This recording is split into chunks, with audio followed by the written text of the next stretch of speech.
This week on the podcast, we stop to ask if we're living in the golden age of video game remakes, what has led us here and what games we'd love to see return. We also catch up on the year of the log. And in this week's Pixel Picks Showdown, it's all about playing God as we name the best life sim game. All this and more on the Pixel Parents podcast.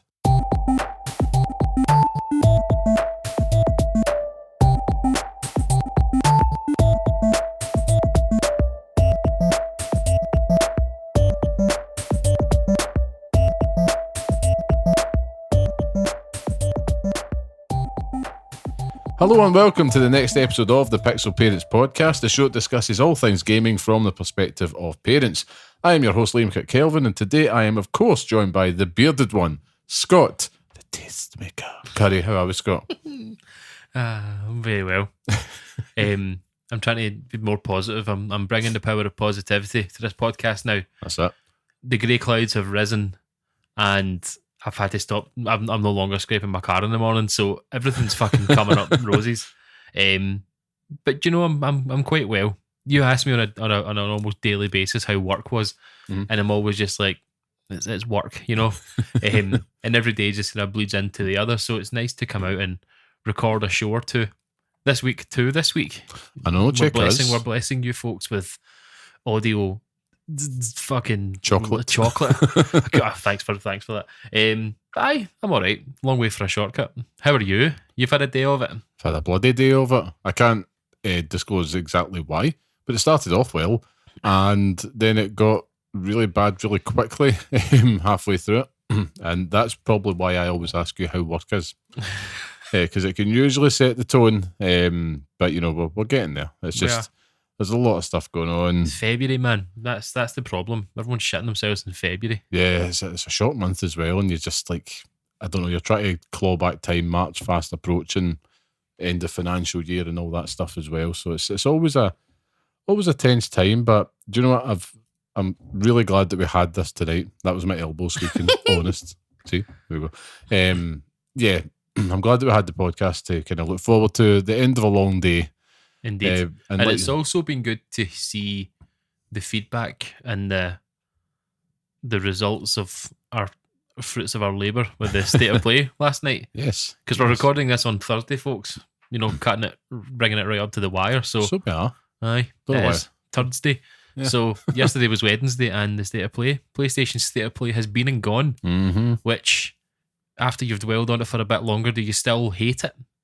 I don't hate it. I don't think it was like a 9 out of 10 show. I was a 7. I thought it was good.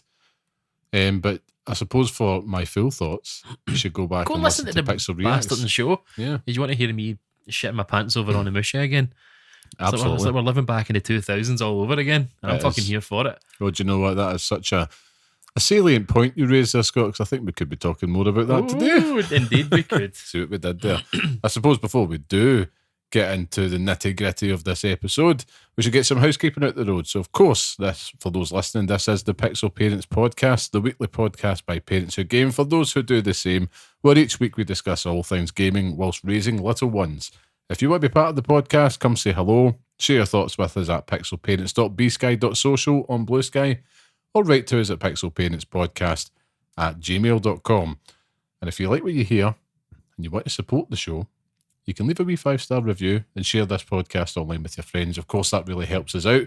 And of course, thank you to everybody that is joining us each and every week. It makes our hearts grow and it makes it all worthwhile. This is fantastic. This is the prequel to The Grinch. It makes our hearts grow. Yes. Well, I'd much prefer my heart to grow than any other part of me, like my arse or belly. So, with all that out the way, Scott, what have you been playing this week? I've had a very busy week, strangely. Okay. So after recording last week's episode, I very quickly went home and finished Dragon Quest 3. Nice. The 2D HD remake. Nothing more to say than what I said about it. It came and went. I'm happy that I've played it. I'm not like dying to go back to more of it. So, because I'm dying to know, what is your final score? My final score? I'd give it like a 7 or something like that. I think it's a good game. Like there's a reason why they're remaking the trilogy, because you know it makes sense to do so, and this is the beginning. So this is the third game in the series, but it's the first game in the canon. So it kind of confuses matters, but you kind of get to see the reason why Dragon Age is the reason, like why it is the way it is.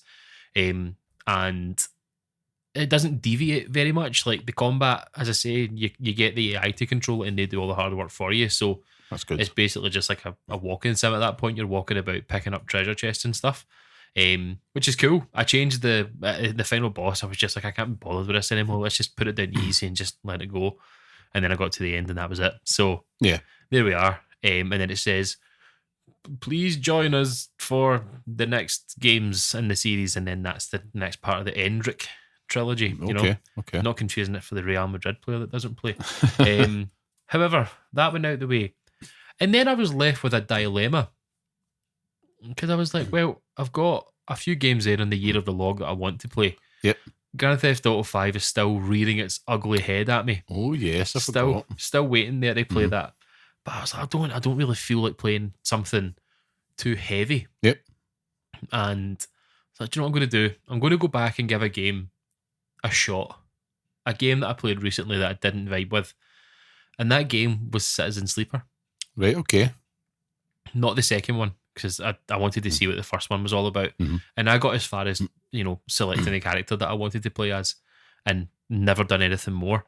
So I gave it the old college try, as they say. And do you know what? It was pretty good. Like, I enjoyed my time with it. I rolled credits on one of the endings, I believe, or an ending that I chose. And then I could have went on and done more cycles and stuff, kind of different tasks and things. But I was like, I'm ready for this to end now. Like, I think that after the hours that I played of it, I was like, I get the vision here and I get what they're doing and it's really interesting. I'm not an avid reader. Like I could not be arsed. So I took what I got from the story, which the developers are punching the fucking the old man yells at cloud, but they're cursing me from the heavens. However, it's a decent game. Like, there's a lot to love in it, and I think that if you are looking for a game where you can just sort of sit back and let it take over, that's perfect for it. To be honest with you, like if you wanted to play a game with one hand, that's the one for you. And what your other hand's doing is entirely up to yourself. So yeah, I finished that, and then I was like, right, now I'm ready. Now I'm ready to move on to the fucking main course. And I finally done it. You mentioned that I believe it was last week, and you asked me why I hadn't gone back to finish it. Okay. And I'm pleased to say I've not finished it yet, but I'm very close to finishing Stellar Blade. He's done it. I'm also happy to say that I'm very close to getting the Platinum Trophy on Stellar Blade as well. Nice. Because I have fallen fucking hard for this. And I mean, there's plenty of reasons for it. Plenty of massive reasons for it. However, it's a game that it doesn't shy away from what it's trying to be. Like, it is pure fantasy and it's ridiculous. It is the most ridiculous game that I think I've ever played. Like, my wife walks in the room when I'm playing it and she's like, what the fuck is this you're playing? Like, and she sees Eve in some of the outfits and like I'm having to change them before she comes in. I can hear her coming upstairs. I'm like, fucking change it quickly because like some of the stuff she's wearing is outrageous. But I've just it's so cool. Like I've honestly fallen in love with this bloody game. Like, I'm glad that I've waited to now to play it because I felt like you get away from all the hype and stuff and you can kind of take your time with it. I'm playing it with a guide open, just going through all the different collectibles and stuff because they add to the story, but it's kind of the wider universe. But it's the combat, like parrying fucking everything that comes at you, perfect dodge and other things as well. And then as you move through the game, you get different abilities and stuff that really change how you play, and it's phenomenal. I want to swear again, but it's phenomenal. Like, I think I'm about 2 or 3 areas away from finishing it, and I've done all that. There's a daft wee fishing mini game halfway through and stuff as well. So I spent a good few hours on that because you know me, I can't help but fish. Yep. But I'm about, as I say, I'm very close to getting the Platinum Trophy on it, but I just think it's class. Like, it's just pure sleeper hit of last year. I think that I think I called Rise of the Ronin sleeper hitter last year, but I think if I'd played Stellar Blade, that would have been on my Game of the Year list last year. Oh, nice. Honestly, top 3 maybe, because it is brilliant. I love the music. I love the areas that you travel through.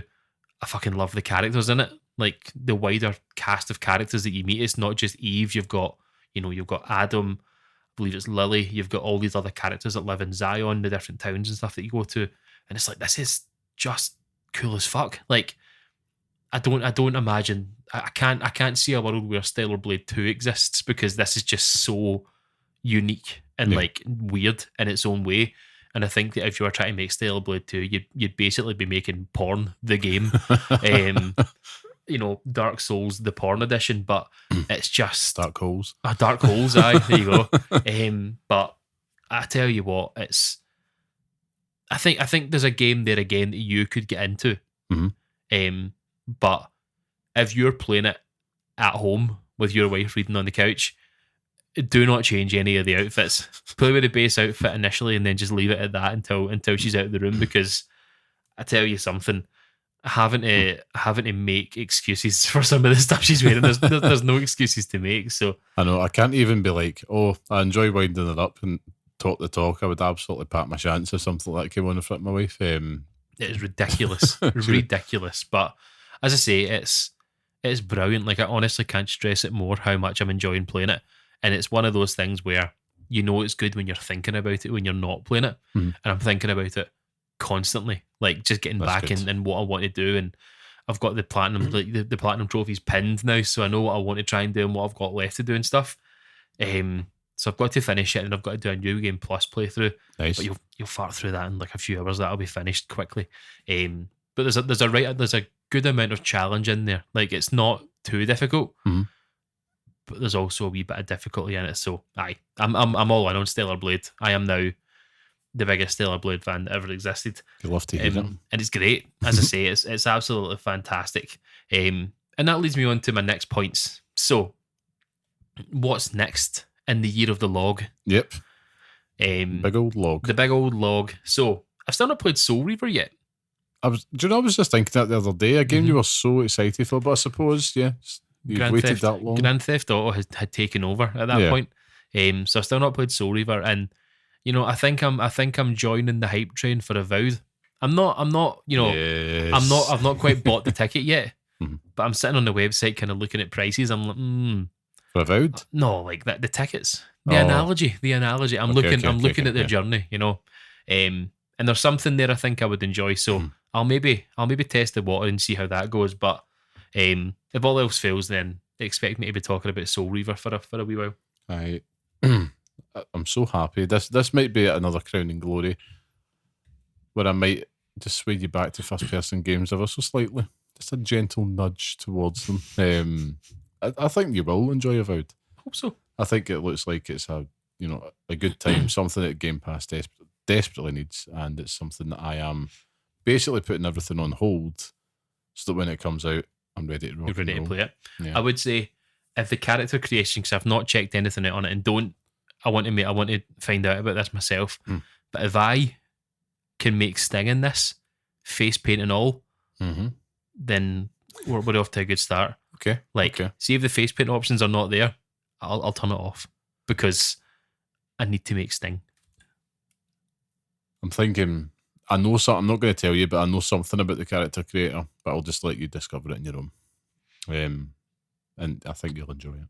I want to. Do you know what? Because, as I say, we've been talking about Xbox a lot, and we had this, how do we not even fix Xbox, but, like, how do you change that? And I think we need to have a conversation about PlayStation, to be honest with you. Well, we might There needs to be this conversation here. But it's exciting to see, something come out from Xbox that seems to be doing quite well in terms of the reviews and stuff. So, yeah, I'll give it the old college try, because that's what Game Pass is for. Exactly. Like, I'm not paying for it, so well, I am. But it's one of those stupid things. Like, you are, but you're not. But yeah, that's me. That's the games for this week. It was a good week. It seems like a lot for 1 week. Was that a productive gaming week you've had there? I think that Citizen Sleeper was like 2 days. Like, I finished it in a couple of days, just a few sessions, and then Stellar Blade since. because I was about 2/3 of the way through the game, and I've just gone back through and just collected all the dash shit that I need to. I'm actually really happy for you that you finally kind of, because you've always enjoyed Stellar Blade and you've been talking about it in the show, but I'm like, this is going to be his crack once it gets in that bloodstream, because it's a Scott Curry ass game. Oh, I tell you what, and there's definitely some crack in there, a lot of crack and ass. It's ridiculous. Like even outfits that you wouldn't think would be, they're modest to say the least. Uh-huh. And then you do like a double jump and she flips over and it's just like pantaloons in your face. It's like, Jesus, what the hell is going on here? Something needs to. Is it Japan? Something needs to fucking check Japan out, man. Like, it's mental. But they might not like to admit it, but they are catering to a large chunk of audience out there. 100%. But yeah, I like the thought of you sitting there enjoying this game, but also blushing as you're playing. It's so true. Like, it is so fucking true. And I tell you something, I have taken more screenshots in this game than any other game that I think I've ever played. And it's not for that. It just looks class. Like, I'll try and bring some of them up whilst we're on the podcast, and I'll show you them to them at random times. But if you want to continue on with your own games for this week. Well, as I mentioned before, so my week has been an interesting one. I have wanted to embrace the Zen side of gaming, and I have, Scott. I have. I'm in between games still because I'm deliberately not wanting to commit to some big ass titles out there. Because Avowed is on the horizon, as is Blooming Rage, or Lost Records Blooming Rage, which is now coming to PlayStation Plus. So I'm delighted about that. And Game Pass has been offering me lots of good options. What would I pick out of all those games? And I settled on one, and I've been obsessed. And it's one that I've played previously, but I've not played in a long time. And that's Power Wash Simulator. For fuck's sake. It is life. Buckle in, everyone. Buckle in. Love. And to make even, you think that's bad? Not only have I been playing Power Wash Simulator, Scott, I have finished that does look class. That's so show me a screenshot just now. So good. But it's like 2 seconds. I'll show you this next one. So it's like, that's just walking down the stairs. But I thought, cool lighting. Look at that shit. Oh yeah, it is. It's so cool. PS5 Pro enhanced as well, isn't it's it? Unreal. That's the one there. That's my favourite one. Oh, that is nice. Yeah. Nice. I should also add, because this isn't video yet, none of these screenshots are pervy. So well done. Well done. I mean, I've not shown you those ones yet. We'll get there. The private vault. But yeah, back to Power Wash Simulator. I've not just been playing that, Scott. I have been playing and finished the Shrek DLC pack for Power Wash Simulator. And do you know, as ludicrous as it sounds, and I'm going to come with me on the journey. I like to bring these with me, right? We're on our way. So I'm sitting there and I'm like, do you know what? I don't really want to play this, don't want to play that. I'm very much in a casual mindset just now. And the best thing about it is I sit there, put on a podcast, and everything melts away. Like, I am not thinking about anything. I'm listening to the podcast really intently. I'm nice and chill. And let me tell you, because my wife's sitting across from us reading her books, and I've just put headphones on naturally so not to disturb. And she just looks at me. It's like, what the hell are you playing? She's like, fucking wonder. And she's actually, the amount of time she's walked in the room and I'm playing it, she's like, oh, for God's sake, like, I don't believe this. And I'm like, you just don't get it. Like, there's something so oddly zen and therapeutic about this game. I couldn't recommend it more, and it sounds stupid, right? Because it is stupid, a Power Wash Simulator. But you go in there, and you've got this area to complete. And the good thing is, it's not like you just kind of have to do it by eye. It does have tracking options where you can see where the dirt is and all that stuff. So there's something about that kind of process of having a task digitally, I suppose, and you can just make your way through it. And it is as simple. You don't have to worry about running out of this or unlocking that. It's like it gives you the tools to do everything you need to do from the get-go. And I thoroughly recommend it to people in our situation, Scott. I know. Like, honestly, give it a bash. No. I'm not even joking. Like, the year of the log exists. It does. I know. I'm making it worse. It's a detail that I cannot afford to take, even for Duloc. I would put this because I've been playing other things in between, right? And the Shrek DLC is fantastic, should I? But I've been playing other things around that. I've been playing a lot of Marvel Snap again. I still play that every day, but I've been playing it a lot more with the new season coming out. You've got Sam Wilson, Captain America card, who's actually surprisingly good. The rest of the Spotlight drops are crap, so it's been a holding month, which has been good. And there's a new game mode that's going to drop next week, which will give us an ability to potentially lock 3 new cards. There's new series drops coming, so it's a big. They have to get this right. This feels like it's a watershed moment for Second Dinner to try and breathe some life and confidence back into the game. But I've been doing that. I've also just been kind of circling around the houses, playing more Black Ops 6 with your fine self. Mhm. I'm on the Diamond Camel grind now. Prestige 5. Let's just keep going. Let's see what happens. And effectively, and also Balatro. But in between all that, I couldn't stress, particularly last weekend, like Power Wash Simulator was just like the thing I was looking forward to. And one night I think I put the kids to bed quite early. So they went to bed about 7:30 or something because we're shattered. And my wife, she's really hooked in this new series of books. So she's like, I'm just going to read that straight. I'm like, knock yourself out. And then I put on Power Wash Simulator for like 4 hours. And I didn't even finish the level. That's how big it was. I won't say what, so for all you Shrek fans, I won't spoil it. Oh, you Shrek lovers out there. And I know you're out there. But it's just been, it's really made me appreciate, especially after last week's conversation, this is something I wish I was playing ahead of that, because that is a comfort food game. Mm-hmm. And it sounds daft. It really does sound daft. But I think if you are, like ourselves, parents, responsible adults, just anything hanging over you, give it a go. Like, it's a game that will not tax you. Mm-hmm. Especially if you've got, like, you don't have to listen to a podcast, you listen to music or something, but that's what I enjoy. You know, it's just a chance to really just tune out Well, that's it. for a few hours. Yeah. As ridiculous as it sounds, has it encouraged me to go use the power washer in the garage? Absolutely not. No. But it's because I can't be bothered getting my And you trainer don't, soaking. and it's not Shrek. It's not Shrek, exactly. I mean, I might look like Shrek with the power washer in hand, but it's not the same thing. But of course, I'm still in the weeds game wise. It feels like you don't want to get attached to something now when there's things coming up. Like you've hit this hold. Just wait.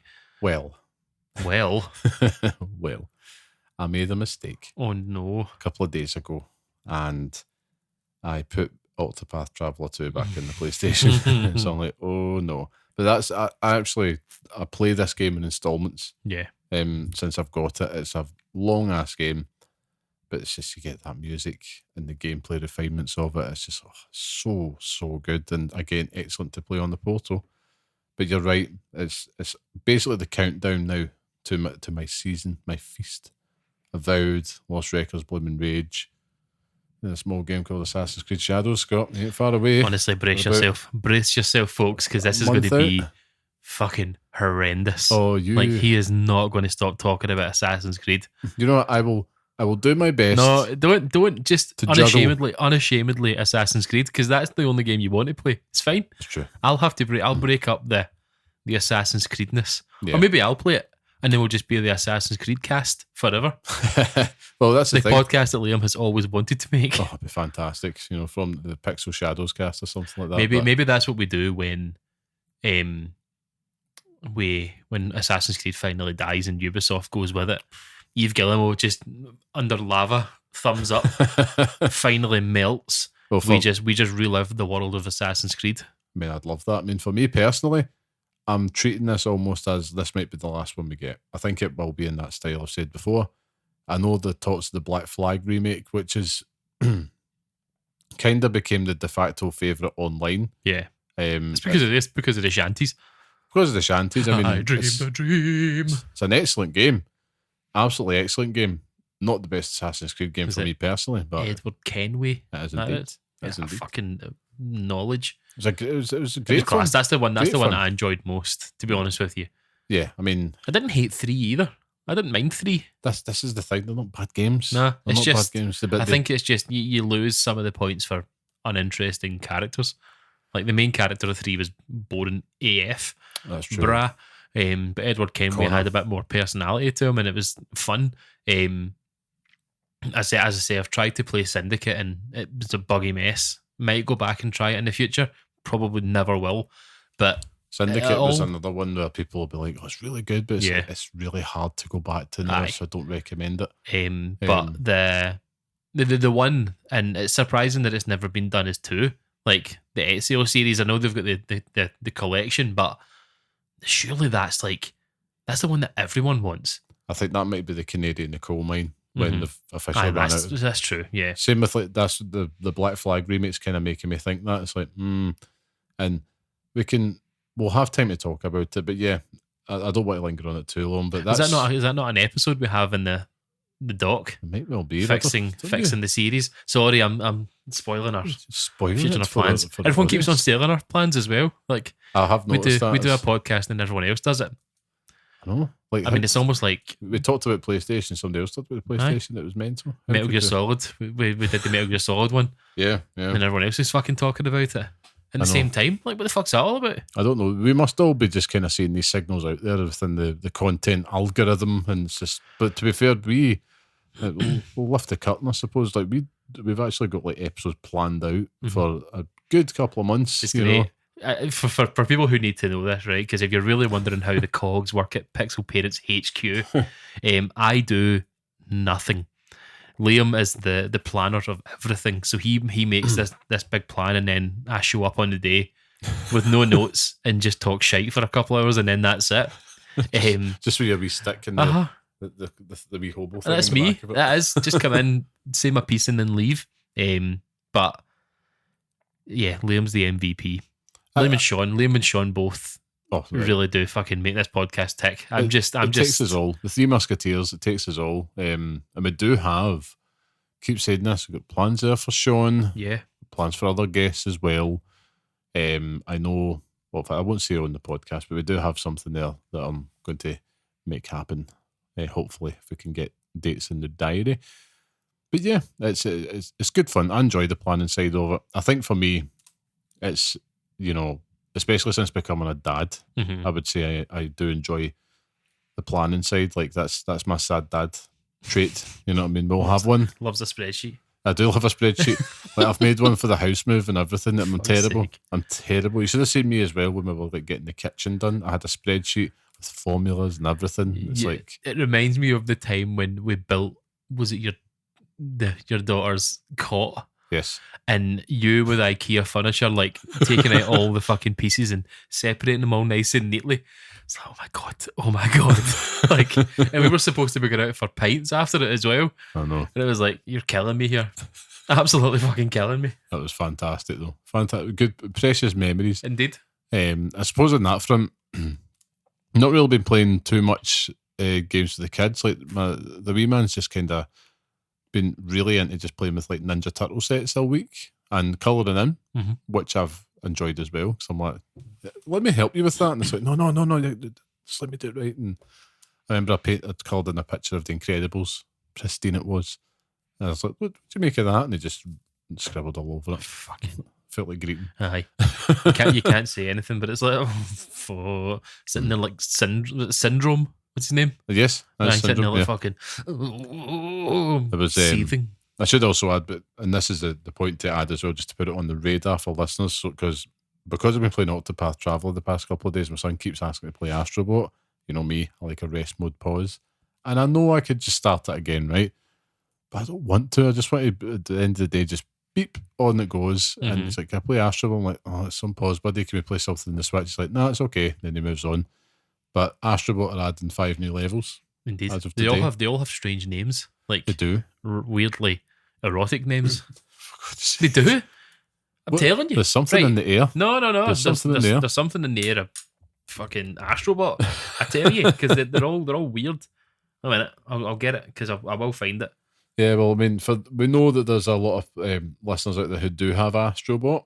So, there's more free content in the way, which is good news. And it's, again, excellent for the kids. TikTok shock, not bad. Okay. Thrust or bust. Right, okay. Cockadoodle doom. Right. Hard to bear. Okay. And armored hardcore. Okay. So, I mean, there's definitely something there. There's no smoke without fire here. I'm not just. I know I've been playing Stellar Blade all week, but this isn't me. This isn't me making this up. That's true. Astrobot has turned to the filthy kinky side. When are we going to get an Eve bot? If we already got one, she's just getting massive baps. Oh, for God's sake. That's when you know Astrobot's gone fucking to the dogs. You just got an Astrobot with massive baps. Oh man, that would be hilarious. I think I should also add that the 5 levels are getting added each week from today. So it's February 13th through to March 13th. But that's cool, man. What a Valentine's Day gift, eh? I know. PlayStation loves it. They could have easily released all those levels, sorry, for like 15 quid and made bank. Indeed. And they haven't. It's a gift that keeps on giving, Astrobot. It really is. I just cannot commend it enough. But I think we should move on, Scott. We should move on because I'm sick of talking about all these new games like Astrobot and Assassin's Creed. I want to talk about old ass games coming back at new, which is why this week's main topic is called Remakes. Are we in the golden age? Are we in the golden age? Indeed, because yesterday, for example, on State of Play broadcast, one of the highlights of the show and one of the highlights of the game's release schedule this year, none other than Metal Gear Solid Delta Snake Eater, which we were both saying on and off the show, this is how you do a remake. And it feels like publishers might have finally found the sauce. They found the groove. They understand it now. They have understood the assignment. That's probably the best way to say it. But first off, do you think right now we're going to look back at these past 5 to 10 years as the golden age of the video game remake? Yes. Straight to the point. It is, though. It really is.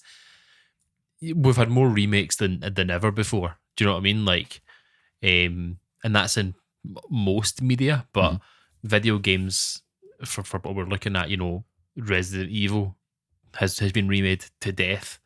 Silent Hill, Final Fantasy, and Dead Space, Crash Bandicoot, all these games that, had their homes on older consoles and now been remade in a way that I knew, it's class. And it's one of those things. In the past, there was always this, why are they remaking that? But now we want everything remade. Like, I'd quite happily have remakes forever. Just play remakes. Stop giving me new things. Just let me play Dino Crisis. Oh, I mean, you've spoiler alert if I'm going to talk about later. But it's things like, games that you don't really expect. So like Yakuza, for example. Yep. Like you had Yakuza 1 and 2, the Kiwami, and they're brilliant. Like they're so good. And there's a massive jump in quality from like Yakuza 0 to Yakuza 1. It's fucking phenomenal. Yakuza 2 is class as well. But it's just cool to see. Like it's great to see. But Sega are really good at it. Capcom are amazing at it. Oh, the kings. We're seeing Konami, finally show up to the party. All we need now is Square Enix to fucking finally get their tits out, and then that's us. Money, man. It is. It's easy. It's easy bank. Like they've done it with the Pixel remasters of the Final Fantasy 1 through 6. But if Square Enix were just to finally go, look, we're going to remake 8, 9, 10, 13. I think they will. Even 12. Like, I do think that's on the horizon. I really do, but I don't know when. But they'd be daft not to because the market. This is the time for it. Like as you're saying, it's the golden age of it because it's we're looking at we're looking at an industry right now that is struggling. Like it's as good as it ever has been, but also the worst it's probably ever been. Like it's horrible, but that's it. This is like where we are now. I suppose in the grand scheme. I think it is like the industry's matured enough where these games are old enough to be remade. Yeah. Enough time has passed, of course, which is a key component. There's some games, like we mentioned Black Flag earlier, I think that's too soon. Even though it's been, 10, 11 years. Oh, poke. In fact, no, tell a lie, 12 years. So it's a bit out. Those games, like you mentioned. What is the limit? I think I look at remake. I look at generations. I would like at least. I think 2 generations is probably pushing it. Like that's probably as far back. Like not as far back as PS3. That's what I mean. Like I think that's as far as you would go with it. As I would go, yeah. So like Metal Gear Solid 4, for example. Exactly. Okay. Exactly. A game which I would take as a remake. But I don't know if I would. But I mean, if it was a PS4 game, I'm not really that excited about it. Yeah, if I'm it's honest, true. it's getting remade. That's why the whole thing with like The Last of Us and stuff, like it was exactly. But it does look better. Like it's like it did. I mean, the whole there's point. definitely a difference there, and it kind of matches up to the quality of two. So like you play one after another, and there are, they look similar. Well, it's true. So there's reason for it, but I kind of thought differently to you because I wasn't thinking 3. I thought as far back as the PS2. Like I think PS2 games are as far back as I would go, and then as time goes on, PS3 games. Mm-hmm. But I get your point.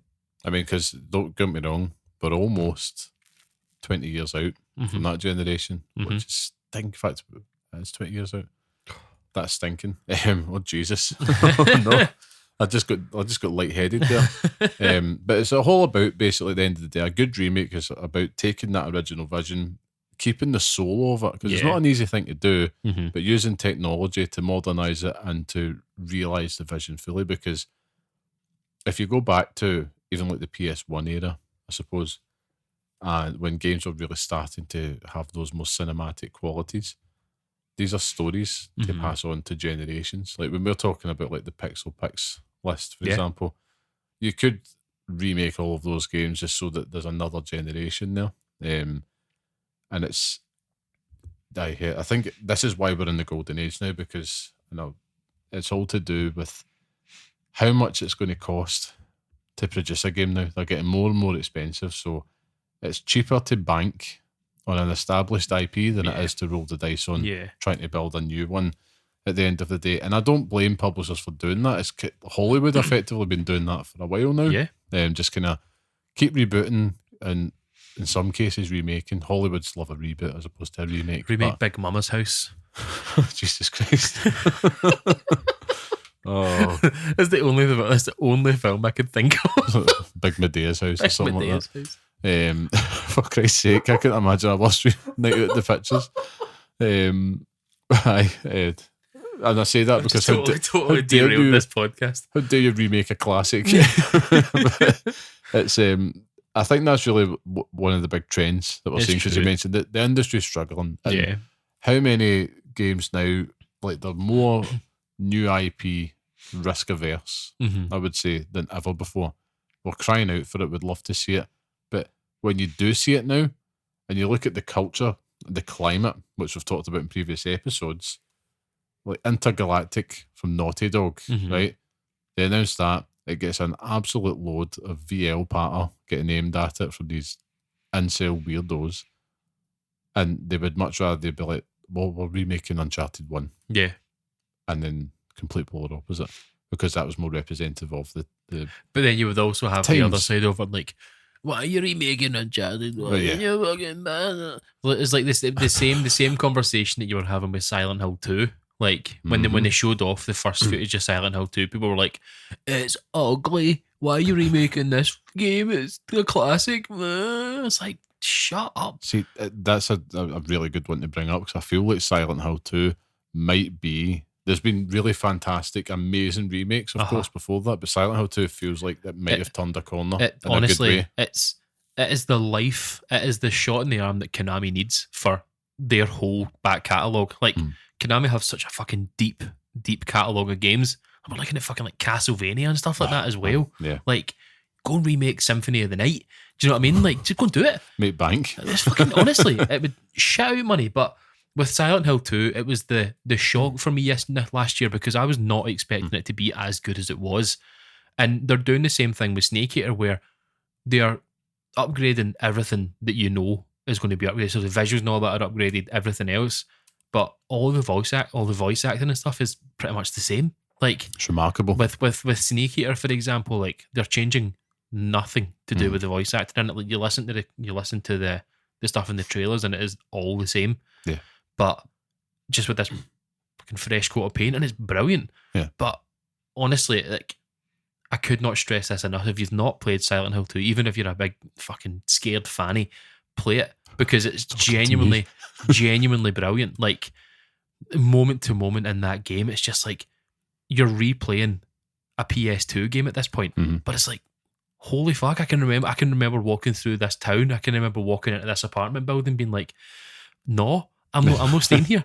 But it takes you back to a point when you were like a teenager, pure shiting yourself, and it's great. That's the point that's the reason why you do it. It's so good.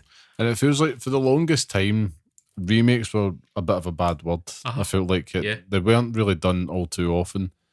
Not that they were ever bad, but it just kind of felt like, we're not really sure if we're there yet.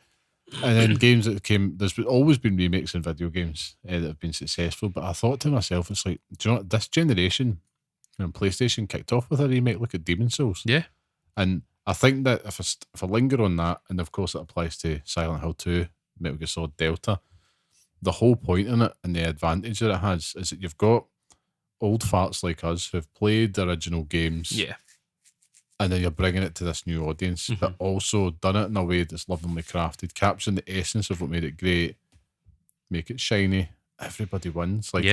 And we're suckers for it. It's true. Particularly for us, like millennial gamers, it's like nostalgia is such a powerful thing. Growing up in the 90s, I suppose, even in the 80s and 90s, probably the best decades to grow up. And it's like, there you go, nostalgia and play. A lot of these games look like arse now. Yeah. Hard to play, tank controls, etc. Not even just that, they're expensive to buy. Yeah. Like if you wanted to go and buy it now, go buy a copy of Silent Hill 2 on the PS2, you're shelling out a fucking fair buck. Exactly.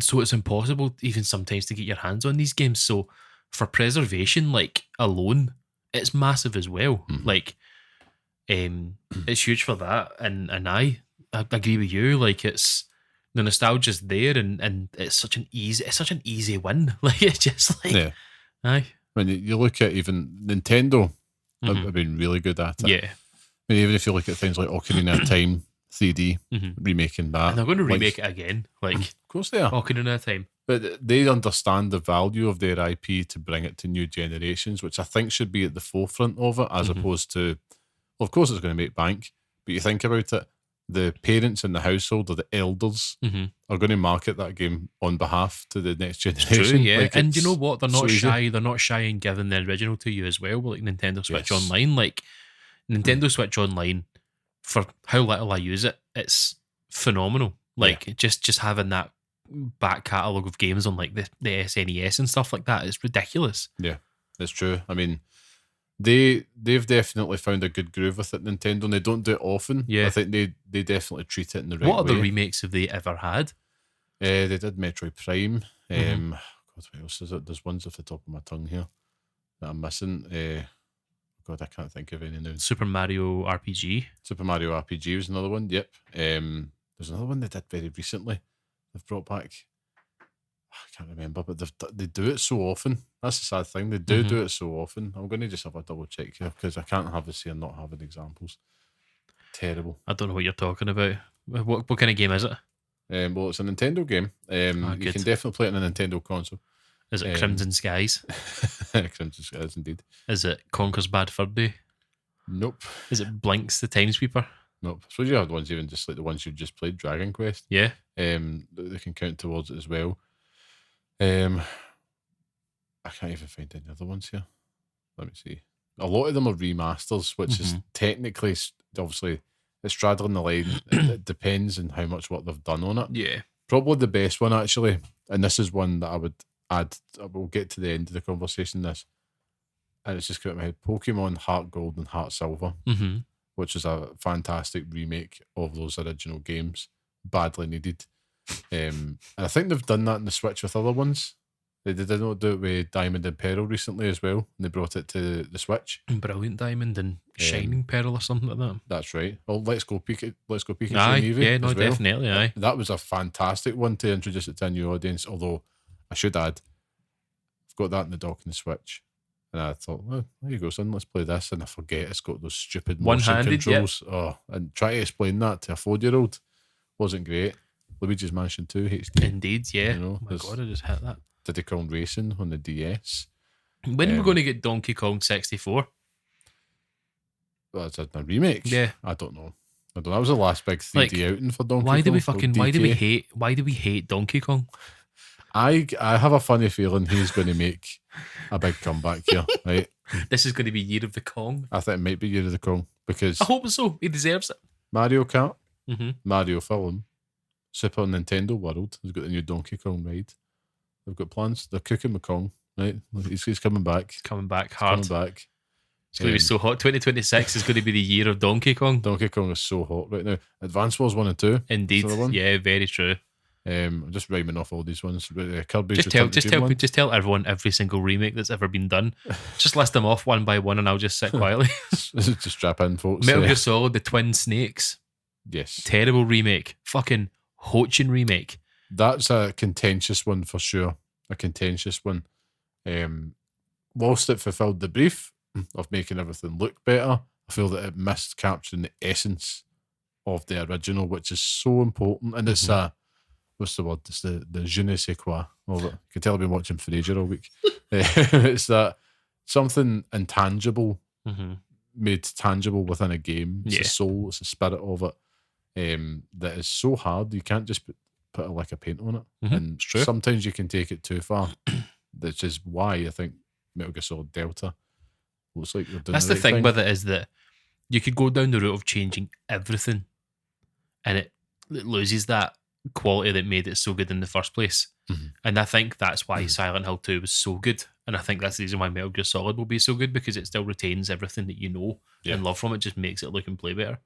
Like Resident Evil 2 and 3 and 4 and eventually 5 and 6 and 7. They'll remake 7 and 8 next year. And then we'll eventually get Resident Evil 1 remade. Oh man, I've just realised something whilst you were talking there, because I can't stop thinking about Pokemon Heart Gold.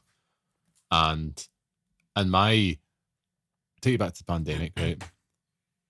My desperation. Please don't. I know. Come on, guys, we're going back. My desperation to raise some extra funds just to get an extra couple of games towards the Series X launch. Because I had the PS5 all covered and I thought, fuck it, I'm just going to try to do this.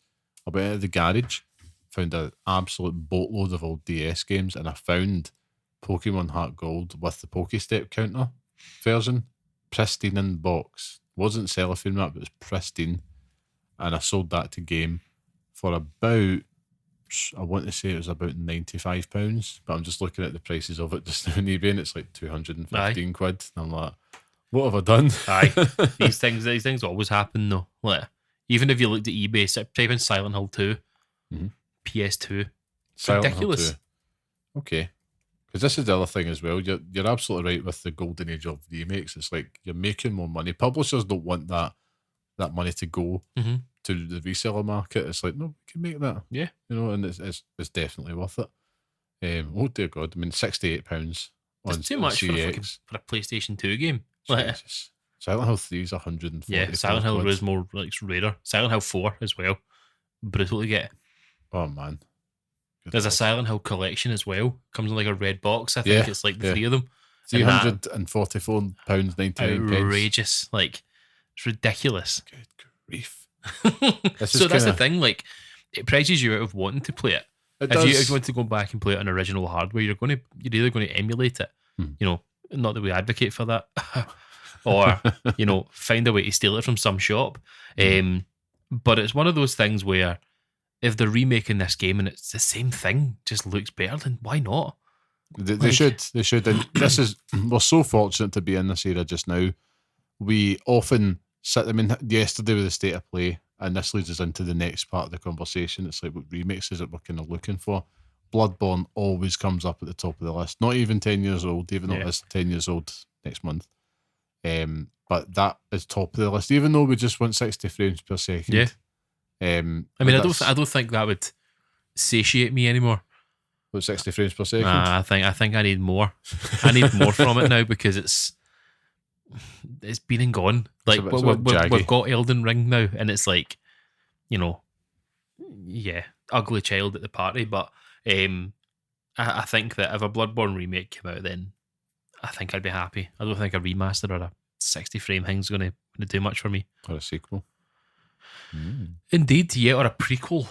Oh, I'd take either. It's kind of what you've got with the old Hunters there for, though, isn't it? But you could go back to the creation of Father Gascoigne and all that bollocks. You could play as Father Gascoigne. In fact, that would make sense because you take away the so RPG cool, side though. of it.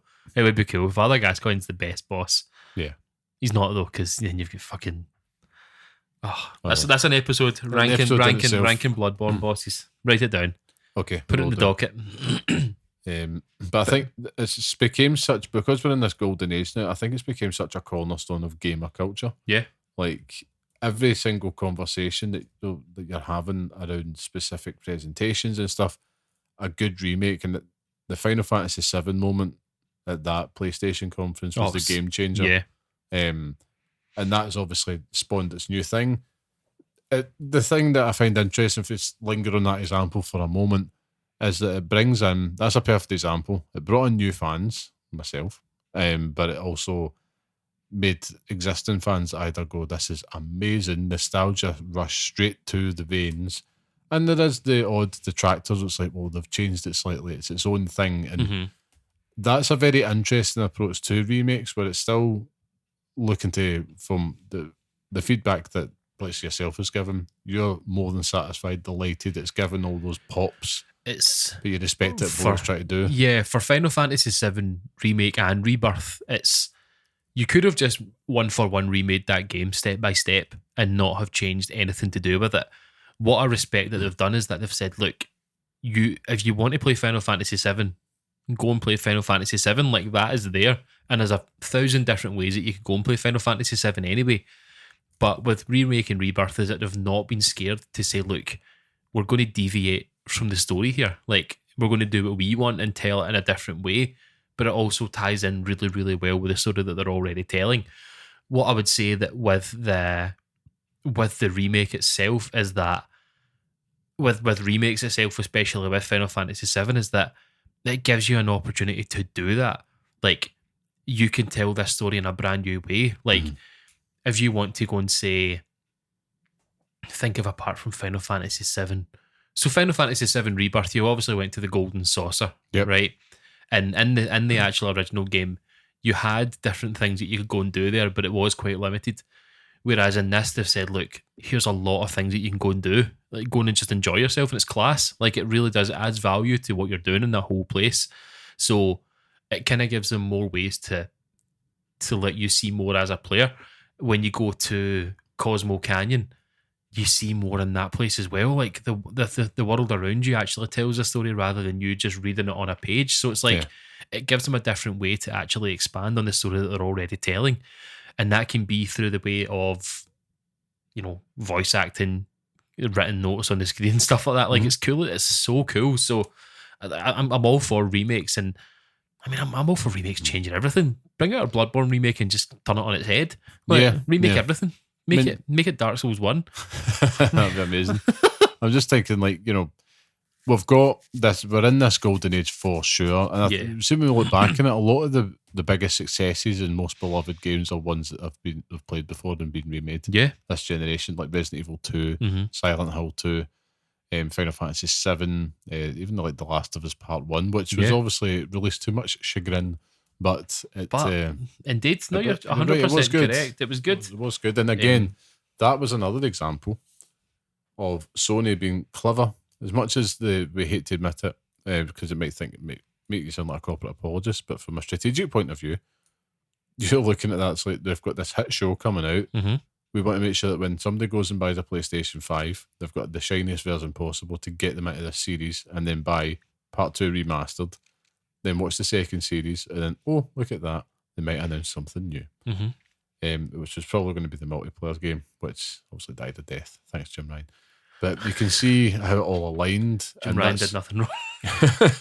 the smart usage of it. I mean, I know there's been other ones as well, like the Gears of War Ultimate Remake. Xbox have had some successes. Like, I was going to say that with the Xbox, because we're talking a lot about games that seem to be on the PlayStation side and Nintendo side. But what are the big Xbox remakes? I mean, for me, I think right now in the current state, I think I would love to see. Obviously, not even stuff that you'd love to see, but just stuff that has been. Well, the Master Chief Collection with the Halo Anniversary Edition, which was a fantastic one where you could literally flip between the original and new one. Gears of War Ultimate is another one that comes to mind as well. There's other ones as well. It's not coming to mind immediately. Blinks the Time Sweeper. Yes. I'm going to advocate for that game to be remade to the day that I die. What about Viva Pinata? No.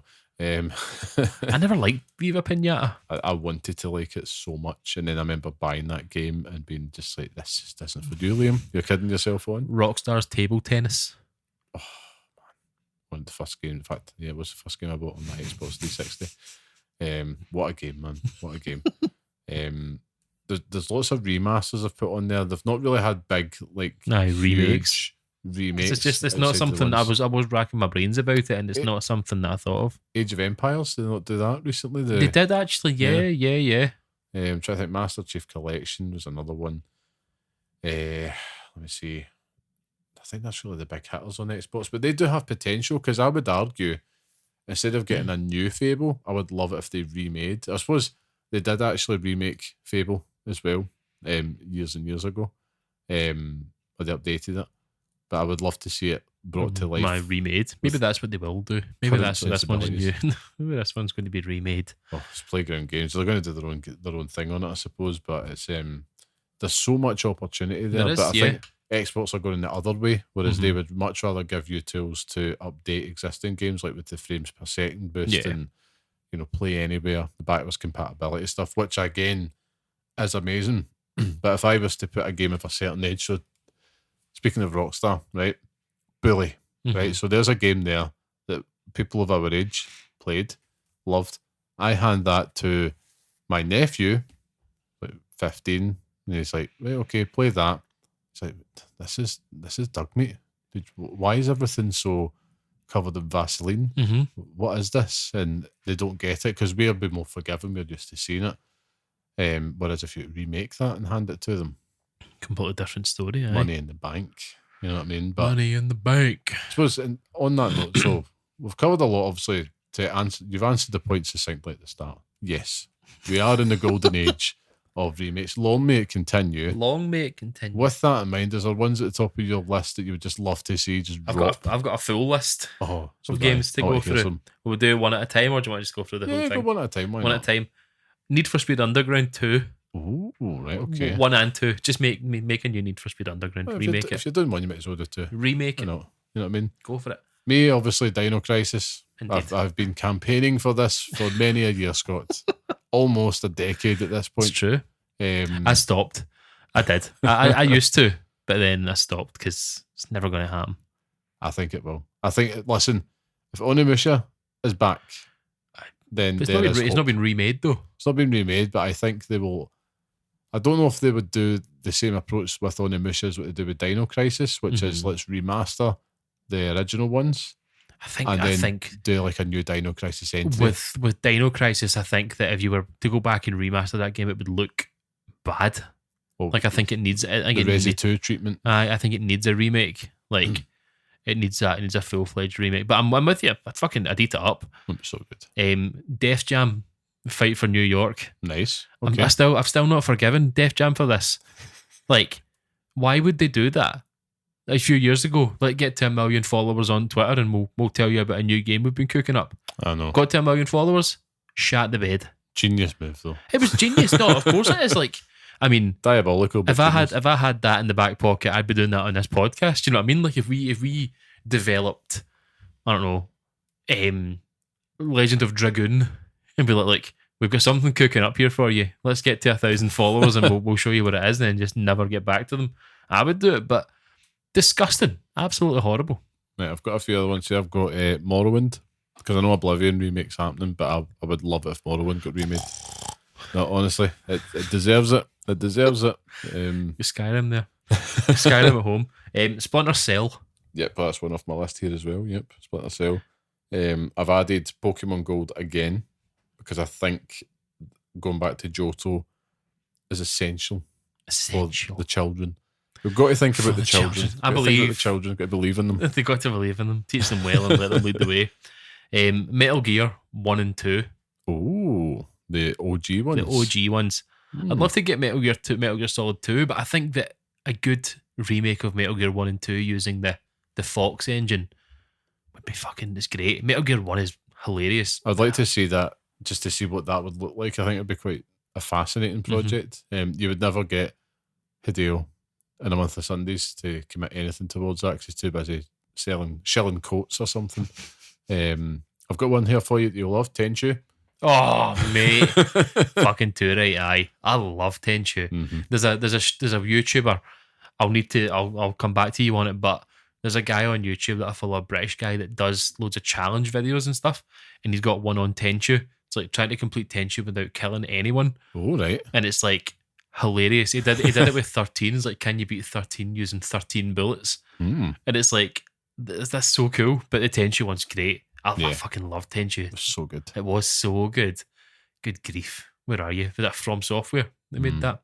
Fucking bastards. Stop making Dark Souls games. And weird Elden Ring tie-ins. Parasite Eve. Oh, you bastard. I've got that on my list here. Yeah, I think that any remake out of anyone's mouth, it's Parasite Eve. Because what a fucking game. Mm-hmm. I've got one that might surprise you here. Dragon Age Origins. I think, because, look, yeah, go back to it today, right? Yeah. Still a great game in I essence. have. I know. But it's like, it looks like shit. looks like ass. Look at their hands. I think it does look good. Like No, I think it that looks I think like ass, Scott. no, I It think looks there's like ass. charm. There's charm in it, and I think that's what makes it feel better. But Yeah. I totally agree with you. Is that rose tinted glasses aside, take them off for a second, it looks like shit. It's like, What's wrong with their hands? aye, but no, 100% agree with you. It other- does deserve a remake. And other tasty ones. The Simpsons Hit and Run. Oh, yes. Yes, you're going with a lot of good IP here, like that. I'll Sorted. follow up with another one for you. What should have happened, it's robbed from us. Tony Hawk Pro Skater 3. Indeed, We needed that. we did need The that. world needed it. The streets Yeah, must not forget. I'm sorry, it is a fan. It's probably the best in the series, I would say. That would come at me, internet. come at him. I'm not afraid of you. Fucking tell him. Tell him hard. The Lord of the Rings games on the PS2. You absolute bastard. Honestly, what I would give. Why not? Like, What it's I would give. so easy to do it. It's just it's still the IP nonsense with it now, like Still- the ownership. Tell Peter Jackson to fuck off. It's not even him, it's the Just tell him to fuck off anyway. old talk. Oh, Peter, but Fuck off. I know, those games were elite.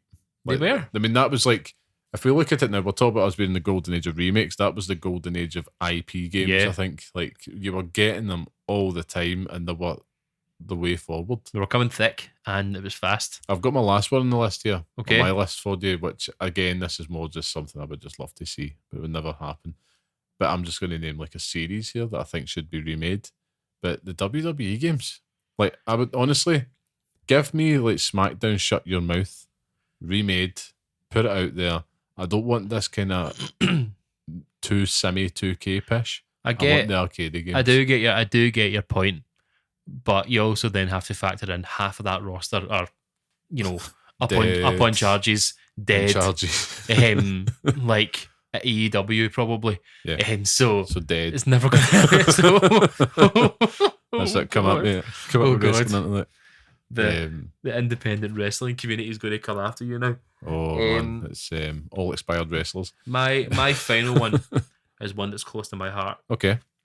and it's a remake that will never ever happen.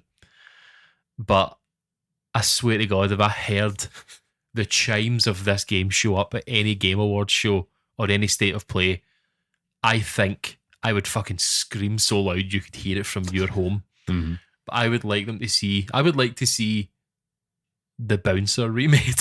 Oh god, you brought us up remake the Bouncer. I've actually got another one. Remake the Bouncer, but make it a proper video game. Mhm. Like, there's something there, pure mad beat 'em up, 3 players, but extend the game. Like, Yeah. give the story more love and let Volt Kruger come back to life. before. Scion. I can never remember the other one. Black haired guy. Bastard. But the final game on my list, and I'm only saying this because it's become a real chore of mine. Cool Spot. Bring back Cool Spot. There we go. I was wondering if you're going to bring up this again, but Fucking Richard Branson. Get the fuck out of space. oh man, Hurry up. Bring Virgin Interactive back again and get this bastard game. It's just so fascinating now that this is where we're at. He was It's riding. like- He rode into that game on a Sprite I know. or a 7-Up, whatever it was, It was- into the game. It's, What? it's just such a good time to be a gamer though. It Like, is. you think about it, like in terms of as a medium how mature it is. Mm-hmm. And we're at this point. I'm enjoying the fact that I'm an adult with disposable income at this point, and I really hope that some of these games do get remade some shape or form. I don't actually think you can remake a lot of these games too often. In some cases, like Pokemon comes to mind. I'm quite happy with see the way that Capcom are going at it with Onimusha. Like, I'd happily have Onimusha 1, 2, and 3 remade. No bother. But if you're just going to re-release them and make them play better, then that's fair, fine with me. Like, I love. See, if you go back and play Onimusha Warlords on the PS5, it's great. Yeah, it's so good. And I'm very excited for Onimusha 2. So, even just some of the best games of all time, like, even if you were just to say, look, The Simpsons Hit and Run's coming out, but it's going to have a modern control scheme and kind of look better. Fucking go for it, man. The Simpsons Wrestling. Come at me, bro. What always happens is you release it and it's a buggy mess. Yes, that's true. That is true. Well, the only downside to it all, and this is to just give a bit of balance to it, despite it being the golden age of remakes. And if you look at something like, Metal Gear Solid Delta, which is a great one to start off in this remake project, hopefully more follow, is that if you're someone who's not even a young person, say you're someone that's a similar ages to yourself, they didn't play Metal Gear Solid back in the day, they play this, love it, I want to see what else this goes, and then all they've got is the old-ass versions, and it's like, I'm so used to this being modern, and, tuned up to standards I'm expecting on my shiny console, and it just puts them off. That is true. At least if you wanted to play it canonically, is that the right word? The next game you've got is 5.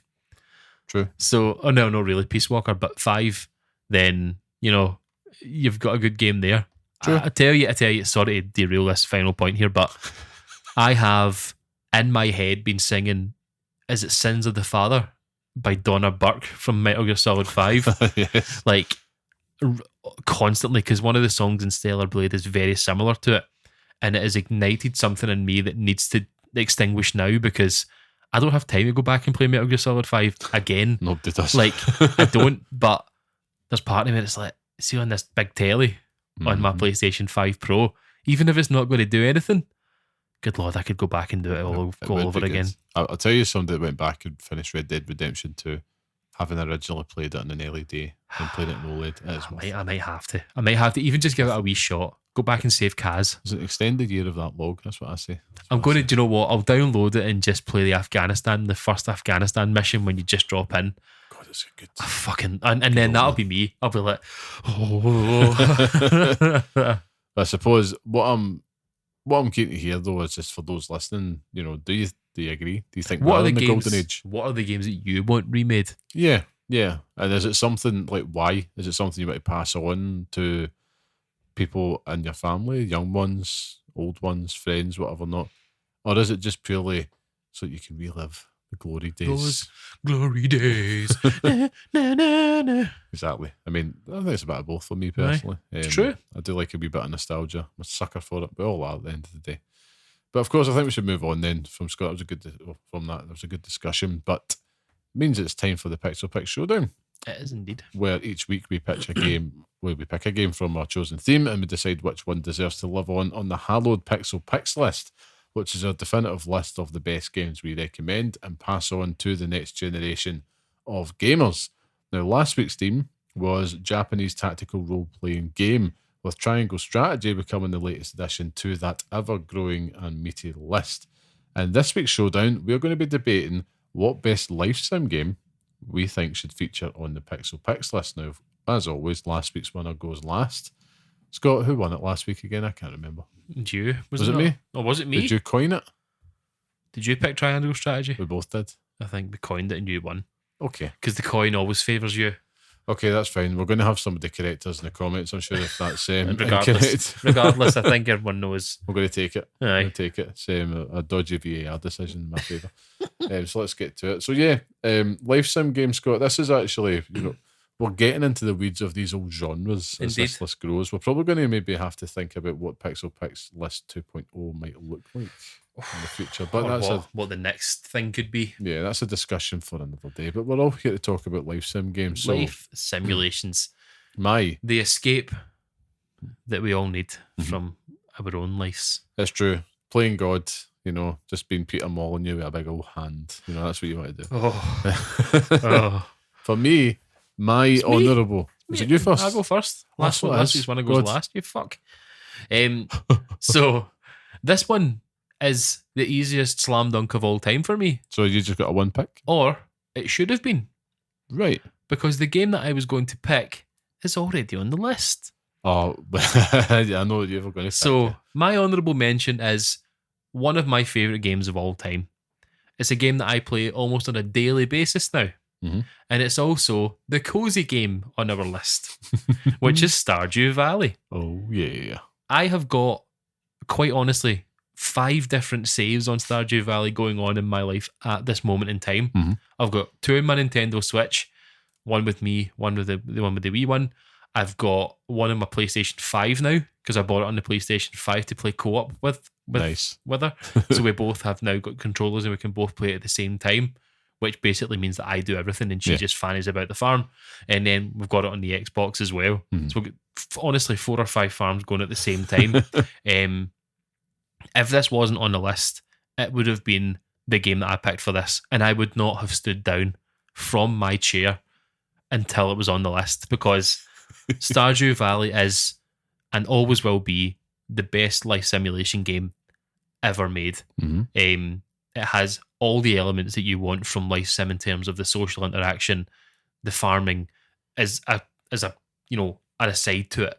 But you don't have to do that. If you wanted to go and do something completely different, wire in.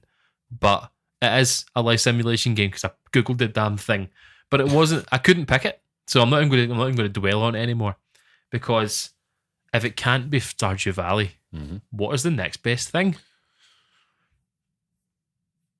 And I don't know why I stopped there.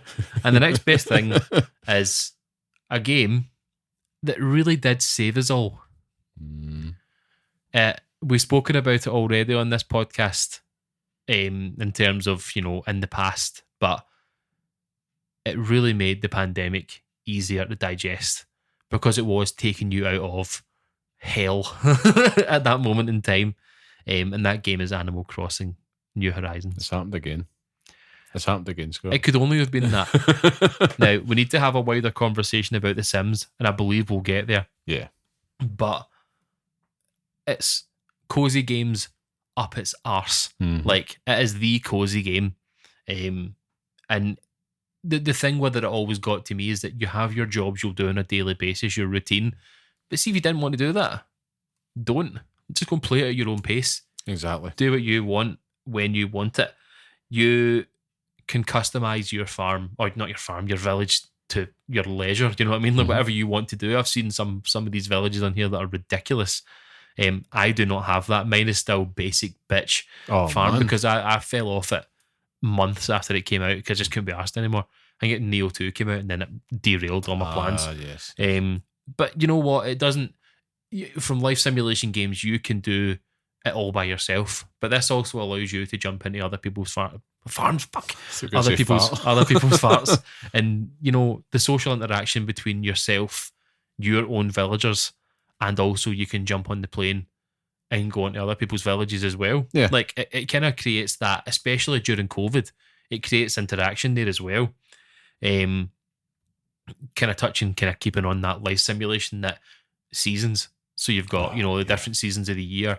You've got different events of the year, like day-night cycle, but different events like Halloween, Christmas and stuff like that all have their place there. So it's not just like you're going through it and it's just there's now snow and that's it. It's that every single one of these days has point and purpose there as well. So it's genuinely you're simulating life as part of that game. As I say, it was the most important part of COVID at that point in time. Like those first few months of COVID, it really did save us all. It came out at the perfect time, and it kind of proved itself, because I think it's the most sold Animal Crossing game of all time. God, yes. Like by some margin. I'd love to have seen the jump, and I'm sure there'll be numbers out there, but the jump from people who bought Nintendo Switches and Animal Crossing around the time when the pandemic hit, because it was fucking everywhere. Like, absolutely everywhere. And I've got 2 honourable mentions in here, and it's 2 villagers. No, maybe not villagers. One's a villager.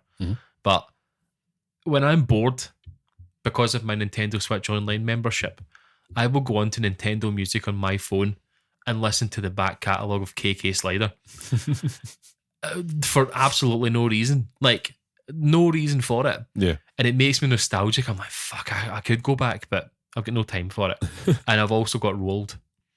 The wee penguin. Oh, yeah. The wee penguin with the lumberjack jacket on, the jock one. I had a t-shirt with him on it with an orange on his head, and it was a treasured possession of mine.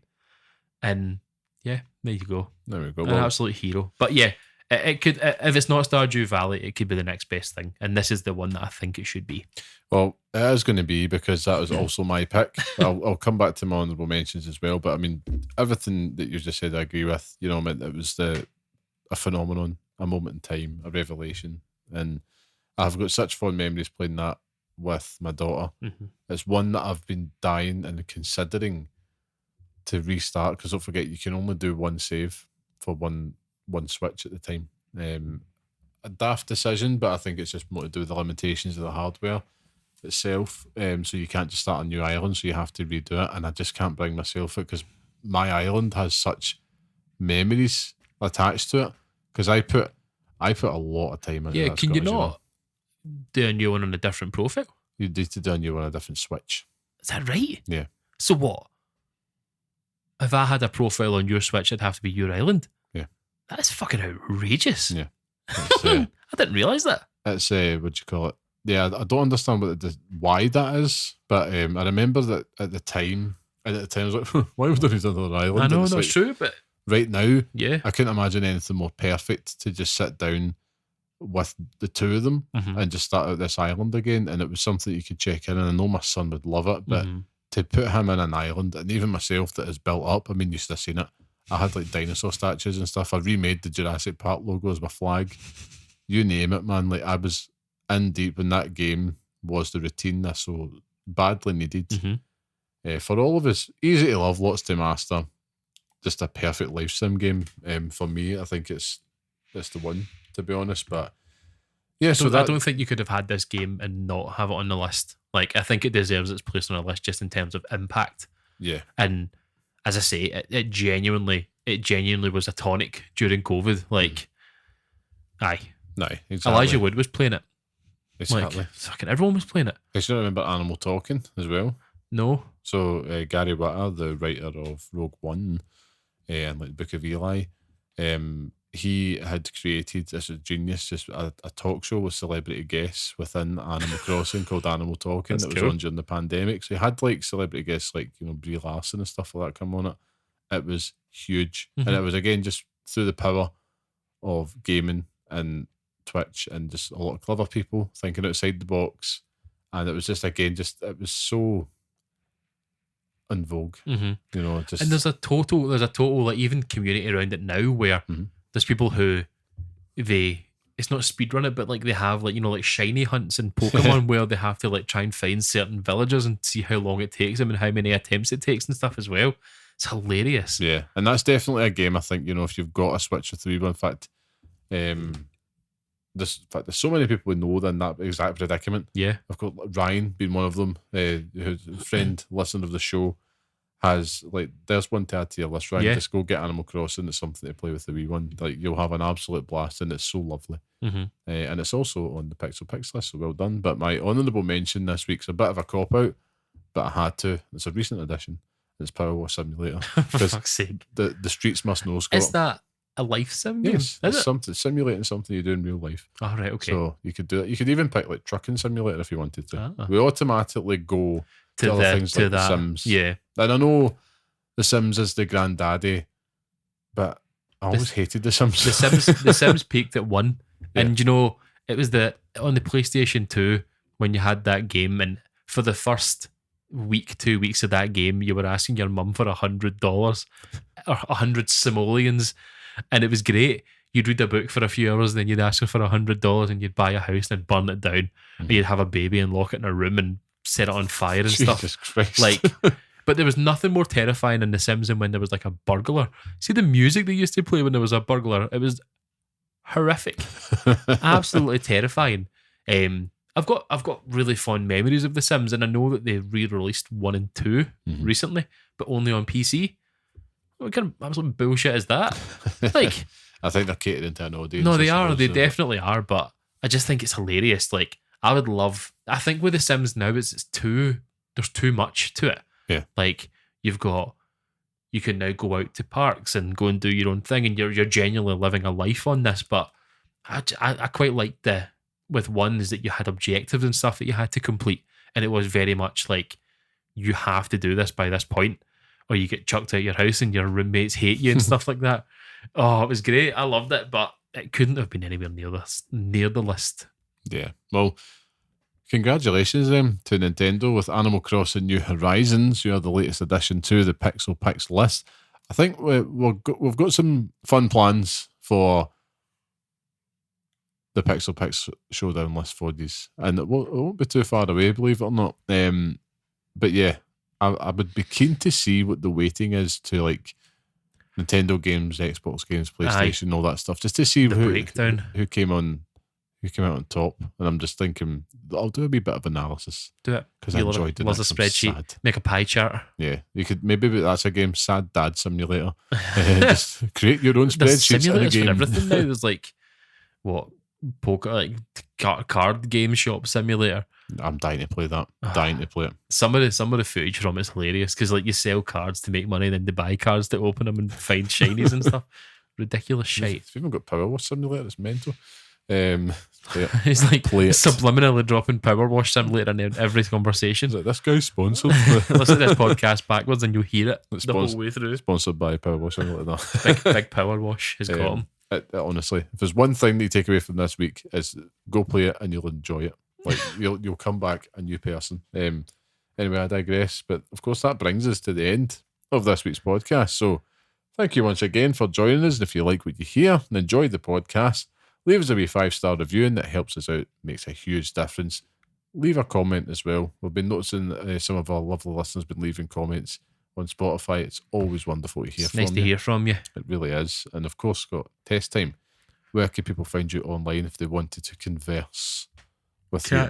Catch me over on Blue Sky at lamaman.bsky.social. Absolutely shitting out facts. No, I don't even know what the last thing I posted was, so that's a good start. I'll start posting all my Stellar Blade photos. Could do that, but to give an insight, it's basically an Onimusha hype account. So if you like that, then just go to that. Come and say hello. There's also my threaded post is now every single game that I'm completing of 2025. Ooh. So if you want to keep in touch with everything that I've played this year, come on over, baby. Well, there you go. That's all the invitation we need. And of course, if you want to follow Christina Aguilera. Yeah, it was. She had her peak then, man. Christina Aguilera. I had a thing for her back then. Like I never liked Genie in a bottle, but see that song, it awoke something in me back in those days. There's a wee factoid for you. There we go. And now the internet knows. Of No course, nothing. if they want to follow myself, you can follow me at carmelite.bsky.social, where you'll find me just spewing stuff about what's happening about games and just biting my tongue to not be political on a daily basis. It's really hard. It's really hard. It's really hard just now. Just be like me. Just pretend that nothing's wrong in the world. I know. opened up Blue Sky the other day and it was like an independent article saying that there's an asteroid going to hit us. Yeah. I was like, what the fuck is that all about? Like, why is that not bigger news? Well, it's like decades away. Oh, like, fuck, I'll be dead then. That's fine. It's like city killer coming for us. Yeah. It's like, Yeah. oh, fuck. They should. I went down a bit of a TikTok rabbit hole. This is totally off the entire podcast topic, but I went down a TikTok rabbit hole watching videos of like Brian Cox. And Well, like the not the actor. the actor. Oh, fuck, I couldn't get it out. Not the actor. I'm trying to think of the TV show that he's in. And it's just him talking about just like all these asteroid threats that come in and out. I could listen to him for days. Like I just could very too, but he's geeky. got a very annoying accent. I know, but he's just so happy what he's doing. And I know somebody's going to just turn around and says, "Oh, did you know he did that?" And it's like it turns out he's like, I don't know, a beast or something like Severed heads in his basement. that. That's who he communes with to get all his moon knowledge. Oh, honestly, but fascinating individual. Does make you really think about things. But anyhow, He's like a less arrogant Neil deGrasse Tyson. Come for me, fucking internet, because Neil deGrasse Tyson's a bit smarmy about all of his. he's taken down a peg. He's a bit smarmy about it. It's like, oh. Why has the chaos entered this podcast right at the death? It always does. I never want this Lord. podcast to end. Just Oh, keep it going man. forever. Well, of course, we should, of course, thank you to the third and most important man of this podcast, which is, of course, our producer and music man, the talented and handsome Mr. Sean Murray, who, alongside ourselves, but was really burning that midnight oil to bring those Pixel Reacts last night. So, such appreciation and love for Sean. Please send him love, and we can't wait to get him back on this show. And of course, you can listen to the next episode on all major podcast platforms. Follow us on Blue Sky at pixelparents.bsky.social, and of course, write to us at pixelparentspodcast@gmail.com. But until next time, stay safe, stay sane, and thanks for listening. Remake Big Mama's House.